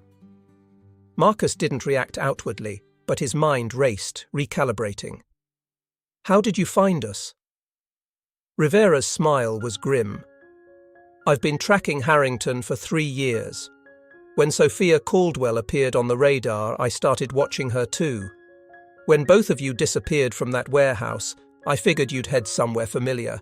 This place has been on my list of potential Bennett bolt holes for a while." Sophia glanced at Marcus, questions in her eyes. Marcus kept his focus on Rivera. "You said Harrington, not Judge Harrington. Interesting choice of words." Rivera nodded, acknowledging the observation. I've been building a case against him since 2022. Carefully, the kind of case that can't be buried or dismissed. And now you two have blown it all to hell with your warehouse escapade. He gestured toward the ledgers Sophia held. Though I'm guessing those might make it worth the complication. Sophia set the ledgers on the table, her posture straightening as she reclaimed some of her executive authority. My father's records. Every transaction the financial fraud operation processed from 2012 to 2018. Names, dates, amounts, account numbers. Rivera's eyes widened slightly, the only indication of his surprise. That's quite a find, Miss Caldwell. Or should I call you Miss Sterling? Sophia's smile was thin. Caldwell will do. I'm tired of pretending to be someone else. Marcus moved to check on Elena, confirming she was still asleep before rejoining the conversation. You said 4 hours. Why the warning? Rivera studied him with the careful assessment of a man accustomed to reading people. Because I've spent 3 years building this case. Because your brother deserved better than what happened to him. And because I know what it's like to watch your family destroyed by men who think they're above the law. The personal admission hung in the air, unexpected and weighty. Marcus recognized the look in Rivera's eyes, the same burning need for justice that had driven Sophia for 7 years. Different methods, same fuel. What do you propose? Rivera reached for the flash drive Sophia had placed beside the ledgers. May I? Sophia nodded. Rivera pocketed the drive, then outlined his plan. I have a secure server, untraceable back to me. We upload everything tonight. Then we arrange for simultaneous distribution to every major news outlet, federal agency, and international watchdog organization tomorrow at noon. Derek, who had been silently monitoring the exchange, spoke up. And Harrington's task force? Rivera's expression hardened. By noon, they'll have bigger problems than finding you. Marcus considered the proposal, weighing options, risks, potential outcomes. What about Elena? Rivera's gaze softened slightly. My sister has a cabin upstate, off the grid, no paper trail connecting it to me or my family. She can stay there until this blows over. Sophia watched the exchange with calculating eyes, her CEO persona fully restored despite the dust and grime from their bank excursion. And what do you get out of this, detective? Rivera's laugh was without humor. The satisfaction of watching Lawrence Harrington lose everything he spent 30 years building. That's payment enough. Marcus made his decision, the familiar clarity of combat focus settling over him. We'll need transportation, secure communications, and Clayton comes with us. Rivera raised an eyebrow. The guy in the bathroom? Why? Marcus's expression was grim. Because he knows who gave the order for my brother to kill Sophia's father, and I want names. The next 2 hours passed in a blur of activity. Rivera uploaded the contents of the flash drive to his secure server, then made arrangements for the cabin upstate. Derek prepared Elena for travel, packing her small go-bag with essentials and explaining in child-appropriate terms that she was going on a special adventure with Uncle Derek. Marcus took Sophia aside, speaking in low tones to avoid being overheard. You don't have to come with us. Rivera can arrange protection for you too. Sophia's smile was sad but determined. 7 years, Marcus. 7 years of building toward this moment. I need to see it through. There was something new in her expression, a clarity that had been missing before, as though the night's revelations had burned away some internal fog. My father wouldn't have wanted this, not the way I was planning it. He believed in justice, not revenge. Marcus recognized the shift, the reframing of purpose that often came after combat, after facing death and making choices that couldn't be unmade. It's not too late to choose differently. Sophia's eyes met his, steady and clear. I already have. As dawn approached, they finalized their plans. Derek would take Elena to the cabin upstate, staying with her until the situation resolved. Rivera would return to his precinct, positioning himself to manage the fallout when the evidence went public. Marcus, Sophia, and a secured Clayton would relocate to a motel in New Jersey, where they would await confirmation that the evidence had been distributed as planned. Marcus knelt beside the couch where Elena was now awake, her dark eyes solemn in her small face. "I need you to go with Uncle Derek for a little while, just a few days." Elena studied him with the unnerving perception of childhood. "Is it because of the bad men?" Marcus nodded, never lying to his daughter about important things. "Yes, but they won't find you, and they won't hurt you. Uncle Derek will keep you safe until I come get you." Elena's small fingers traced the lines of his face as though memorizing the contours. "Are you going to hurt the bad men?" The question pierced Marcus's carefully maintained composure. This was the central fear that had haunted him since returning from Afghanistan, that the violence he carried within him would someday spill over, tainting Elena's life as it had his own. "No, Princess. I'm going to make sure they face consequences for what they've done. The right way." Elena nodded, accepting his answer with the simple faith of a child who had never known her father to break a promise. Like when Tommy Parker had to apologize to the whole class for breaking my sculpture. Marcus smiled despite the gravity of their situation. Something like that, but bigger. He gathered her into his arms, inhaling the sweet scent of her hair, committing it to memory just in case. "I love you more than anything in this world. You know that, right?" Elena nodded against his chest. "I know, Dad. I love you too, even when you won't let me have the cereal with marshmallows." Marcus's laugh was rough with emotion. Even now, facing danger and uncertainty, she could make him smile. Jennifer's gift to them both, Eleanor's resilient spirit, her innate understanding that love persisted even through hardship. Sophia watched this exchange from across the room, something complicated flickering across her face. Marcus recognized it, the pain of witnessing the family bonds she had lost, the connection that had been stolen from her by men like Harrington. As they prepared to leave, Clayton was brought from the bathroom, his hands secured behind his back, his earlier bravado entirely gone. He looked older in the harsh morning light, a man confronting the consequences of decades of bad choices. "Where are you taking me?" Marcus checked the restraints, ensuring they were secure but not cutting off circulation. "Somewhere we can talk about Harrington, about the operation, about my brother." Clayton's laugh was hollow. "You think knowing the whole truth will bring you peace? Trust me, it won't." Marcus met his gaze steadily. "I don't want peace. I want justice. Fancy words can lie all day long. Actions never do." They left the safe house as dawn broke over the city, the October sky painted in shades of pink and gold that seemed mockingly beautiful given the circumstances.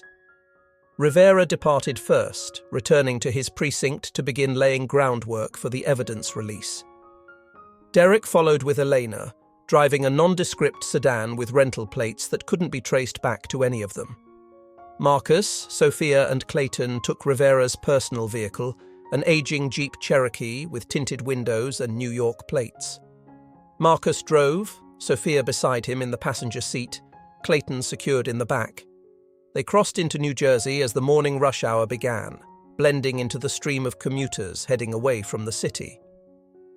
The motel was exactly what Marcus had specified, a faded roadside establishment that accepted cash, asked no questions, and featured rooms with clear sight lines to both the parking lot and the surrounding area. The kind of place that catered to truckers, traveling salesmen, and people who needed temporary anonymity. Marcus secured Clayton to a chair in the corner of the room, then did a thorough sweep for surveillance devices, checking vents, light fixtures, smoke detectors. Sophia watched this process with newfound respect, recognizing the methodical precision of a man trained to operate in hostile territory. "Is this how you always travel? Checking for bugs, securing exits, maintaining situational awareness?" Marcus's smile was grim. Only when people are trying to kill me. With Clayton secured and the room cleared, Marcus turned his attention to their captive. The bravado that had characterized Clayton at the warehouse was gone, replaced by the weary resignation of a man who knew the game was finally over. "Tell me about Harrington. The whole operation. Start at the beginning." Clayton sighed, shoulders slumping in defeat. It started in the early 2000s. Small-scale financial fraud for local construction firms. Nothing fancy. Harrington was an assistant district attorney back then. Ambitious, connected. He helped make problems disappear for the right price. Sophia listened intently, her face a mask of controlled emotion as Clayton described the operation that had destroyed her family. By 2015, they'd expanded. International clients, drug cartels, arms dealers, politicians needing to hide campaign contributions. Harrington was a judge by then, perfectly positioned to steer investigations away from the operation. Marcus leaned against the wall, arms crossed, absorbing the information with the focused attention of a man assembling intelligence. And my brother?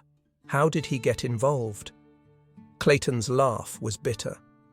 James Bennett, corrections officer with a gambling problem and a failing marriage. Harrington's people spotted him as a potential asset early on. Started by offering to cover his debts, then gradually increased their hold on him. By the time they asked him to eliminate Richard Caldwell, he was in too deep to refuse. Sophia's voice was steady despite the emotional weight of the conversation. Why my father? Why did they need him eliminated? Clayton met her gaze directly, perhaps the first honest interaction they'd had. Because he kept records, meticulous ones. We didn't know about them until after his conviction, when a routine cell search turned up notes he'd been making. He was documenting everything from memory, rebuilding the ledgers that had been confiscated during his arrest. Marcus's mind raced, connecting dots, seeing patterns, and Harrington ordered the hit. Clayton nodded slowly. Harrington gave the order, but he wasn't the top of the pyramid. The revelation hung in the air, heavy with implication. Sophia leaned forward, intensity radiating from every line of her body. Who then? Who was above Harrington? Clayton's expression was a mixture of fear and resignation. Senator Edward Blackwood, chairman of the Senate Banking Committee. He provided political protection, steered legislation to create loopholes for the operation. In return, he received millions in untraceable campaign funds and private accounts. Marcus absorbed this information with the calm assessment of a man accustomed to recalibrating mission parameters based on new intelligence. And my brother's suicide? Clayton couldn't meet his eyes. After Caldwell's death, your brother started asking questions, found out who Caldwell really was, what he'd been involved in. Realized he'd been manipulated into killing an innocent man. He threatened to go public. The weight of these revelations settled over the room like a physical presence. Marcus's expression remained carefully neutral, but Sophia could see the tension in his shoulders, the controlled fury in his eyes. They staged his suicide. It wasn't a question. Clayton nodded anyway, made it look like gambling debts, depression over his divorce. Clean, professional, no questions asked. Sophia's hands clenched into fists, her carefully constructed composure cracking at the edges, just like they did with my mother. Clayton had the decency to look away. Yes, similar methods, similar cover story. Marcus pushed himself away from the wall, crossing to the window to check the parking lot, the road beyond. The tactical movement provided a moment to process, to compartmentalize the rage that threatened to overwhelm his judgment. When he turned back, his voice was steady, controlled. Rivera's evidence release is scheduled for noon. That gives us 3 hours to decide what to do with you. Clayton's laugh held no humor. We both know I'm not walking away from this. Sophia studied him, the architect of so much of her family's suffering, now reduced to a tired old man awaiting judgment. You could testify.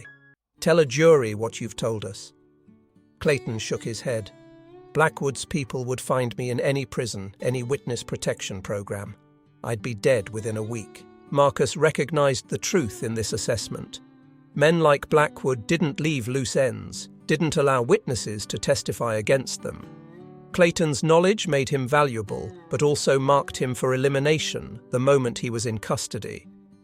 Sophia's phone chimed with a text message. Rivera evidence uploaded. Distribution protocols in place. Noon release confirmed. She showed the message to Marcus, a weight lifting from her shoulders.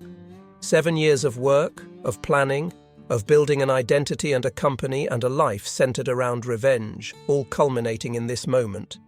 It's really happening. Marcus nodded, his own tension easing slightly. Whatever came next, Harrington and Blackwood would face exposure. The evidence would be too widely distributed to contain, too thoroughly documented to dismiss. We need to move. This location won't be secure once the evidence goes public. Clayton watched this exchange with the fatalistic acceptance of a man who had run out of options. What about me? Marcus considered the question, weighing justice against practicality, revenge against mercy. You're coming with us. Your testimony could be valuable if Rivera's case goes to trial. Clayton's laugh was hollow. If I live that long. Sophia stepped closer, studying the man who had been part of destroying her family. You helped kill my father, drove my mother to suicide, left my brother and me orphaned. By rights, I should want you dead. Clayton met her gaze steadily, perhaps the first honest interaction they'd had. Yes, you should. Sophia's smile held no warmth, but that would be too easy. You're going to live, Mr. Clayton. Live to see Harrington and Blackwood exposed.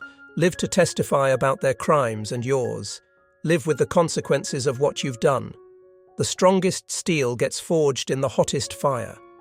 They spent the next hour preparing to move.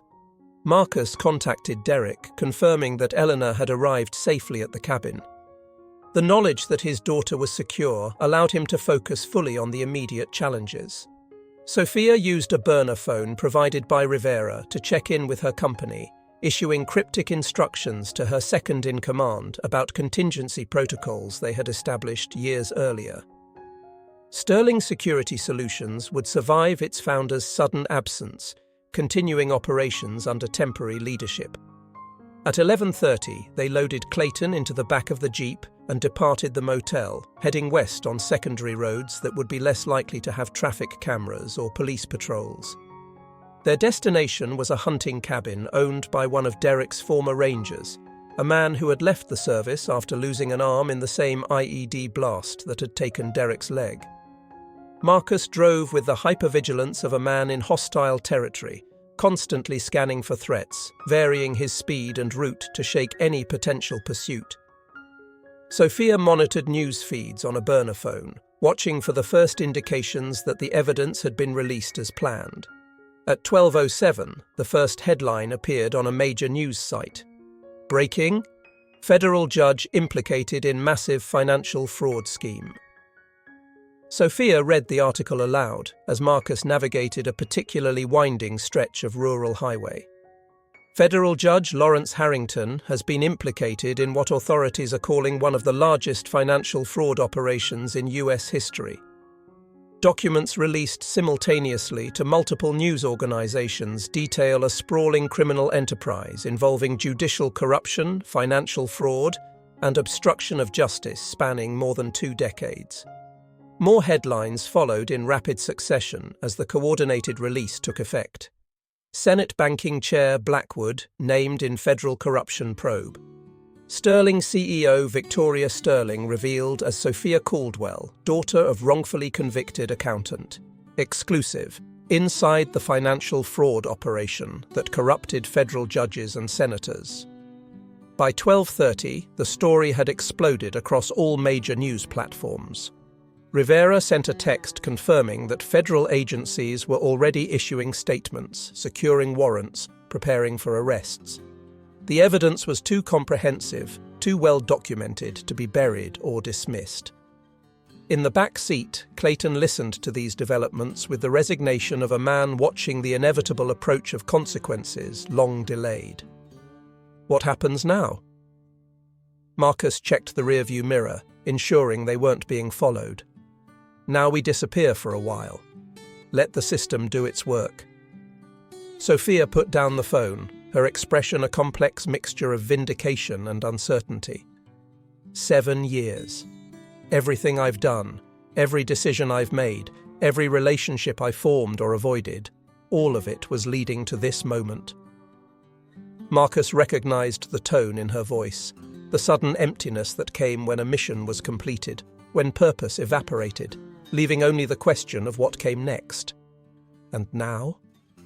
Sophia stared out the window at the autumn landscape, trees aflame with October colours. I don't know.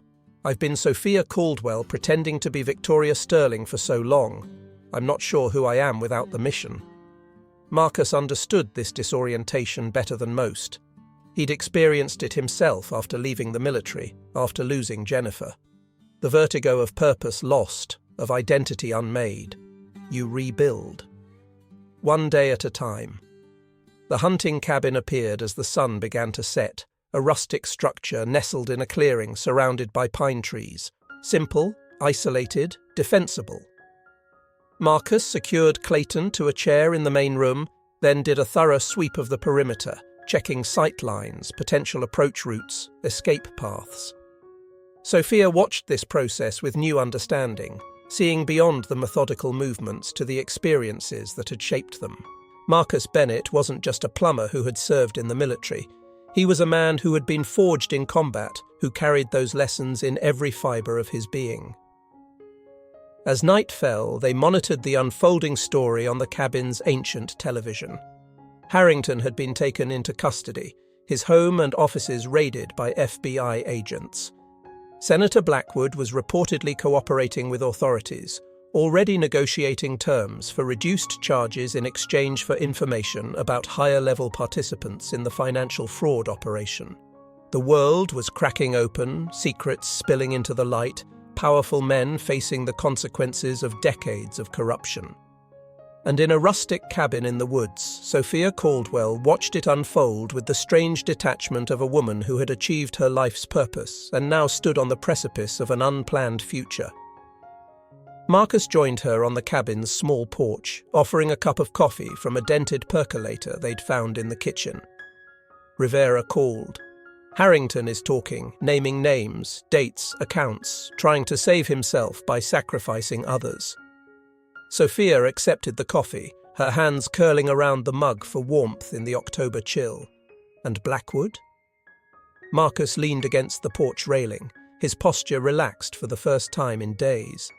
Already cutting deals, offering evidence against international clients, offshore accounts, political connections, the kind of information that could bring down governments. Sophia sipped her coffee, the bitter liquid warming her from within. So, it's really over. Marcus nodded, his gaze on the darkening forest. This part is. What comes next is up to you. Sophia studied him in the fading light, seeing the soldier, the father, the man who had lost as much to Harrington's conspiracy as she had. What about you? What comes next for Marcus Bennett? He considered the question, feeling the weight of choices yet unmade. I get my daughter back. Return to fixing pipes instead of fixing conspiracies. Try to build something normal. Sophia's smile held a sadness born of understanding. Do you think that's possible?